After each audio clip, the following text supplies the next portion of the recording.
Smile line আটকানো স্বয়ং ভগবানেরও সাধ্য নয়। আমরা তো সামান্য মেকআপ আর্টিস্ট, তাহলে প্লাস্টিক সার্জারি করতে হবে। যে কাঁচা বেসটা এরকম হয়ে যাবে। এবারে ধরো তুমি বুঝতে পারো না, তুমি বিগিনার, তুমি এই কাঁচা বেসে স্মাইল লাইন পড়ে গেছে, তুমি তার উপরেই ফাউন্ডেশন দিয়ে দিচ্ছ, তার উপরেই কনসিলার, মানে আমি যা যা স্টেপ বলেছি তুমি করে গেছো।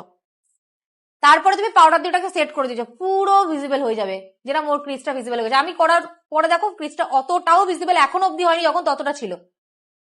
এইবারে এটা কি আসবে না? আসবে। স্মাইল লাইন আটকানো স্বয়ং ভগবানেরও সাধ্য নয়। আমরা তো সামান্য মেকআপ আর্টিস্ট, তাহলে প্লাস্টিক সার্জারি করতে হবে। স্মাইল লাইন আটকাতে একমাত্র ক্লায়েন্টই পারে, মেকআপ আর্টিস্ট পারবে না। মেকআপ আর্টিস্ট শুধু তার প্রসেসটুকু করে আসতে পারবে, আর তাকে শিখিয়ে আসতে পারবে যে কি করে সেটাকে মেনটেন রাখবে। এই যে স্মাইল লাইনটা পড়ছে, আমি থাকাকালীন যদি পড়ে যায় আমি ঠিক করে দিতে পারবো, কিন্তু আমি বেরিয়ে আসার পরে যদি হয় তখন আমি কি করে ঠিক করবো? তখন ক্লায়েন্টকে ঠিক রাখতে হবে, সেটাকে তোমাকে সেই অ্যাডভাইসটা দিয়ে রাখতে হবে।